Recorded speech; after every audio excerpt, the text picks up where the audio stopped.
Howrah station থেকে গঙ্গা পেরিয়ে ব্রিগেডের সমাবেশ। 5 লক্ষ কণ্ঠে গীতাপাঠের প্রস্তুতিতে ভক্তদের ঢল। 5 লক্ষ কণ্ঠে গীতাপাঠের সমারোহকে কেন্দ্র করে সকাল থেকেই হাওড়া স্টেশন চত্বরে উপচে পড়ল ভক্তদের ভিড়।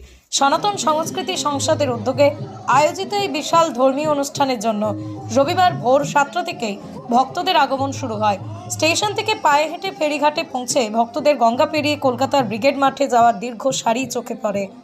ভক্তদের সহায়তা করতে হাওড়া স্টেশন চত্বরে 2টি ক্যাম্পের ব্যবস্থা করেছে সনাতন সংস্কৃতি সংসদ।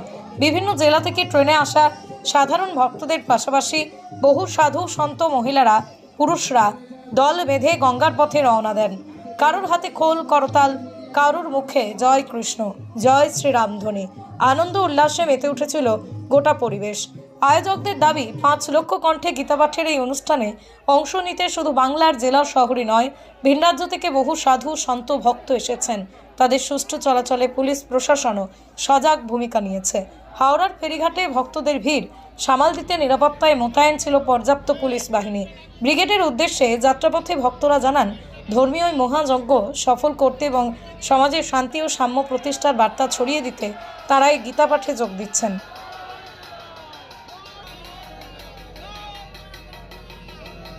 কাটোয়া থেকে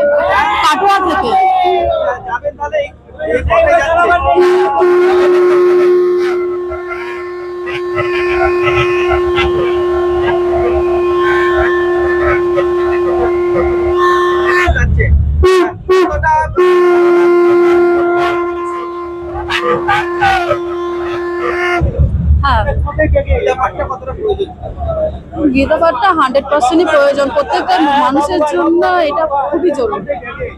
গীতাপাঠটা মানে আমাদের হিন্দু ধর্মে, সনাতন ধর্মে যে কতটা মানে সেটা সবার জানা দরকার। না, আমার সাথে দাদা বৌদি আছে, আমার বৌদি আছে, দাদা আছে।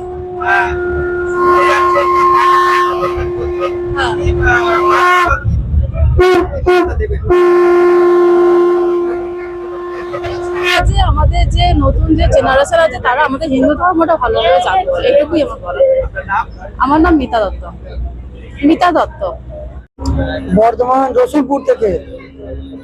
সকালে বেরিয়েছেন 5টায়। দল বেঁধে এসছেন না একা? না, আমরা দল বেঁধে এসেছি। হ্যাঁ, যাচ্ছেন না পাটতে। হ্যাঁ, পাটতে যাচ্ছি। যাচ্ছে না না, করতে পাটতে যাচ্ছি। হ্যাঁ, এসে ট্রেন পথে এসে কি জলপথে যাচ্ছেন? আমরা ট্রেন থেকে যে হুইসেলে চাপলাম থেকে পায়ে হেঁটে চলে যাচ্ছেন। মোটামুটি যে সঙ্গে এসেছেন, একসঙ্গে যেতে এসেছেন বলছেন, আমরা একসঙ্গে পার্টির তরফ থেকে এসেছি। আমাদের পার্টির কর্মী সবই আছে, সব আমরা মিলে এখানে। আগেও গেছিলেন না প্রথম? হ্যাঁ, এর আগেও গিয়েছিলাম। মানুষের উদ্দেশ্যে, সকলের উদ্দেশ্যে কি করবেন?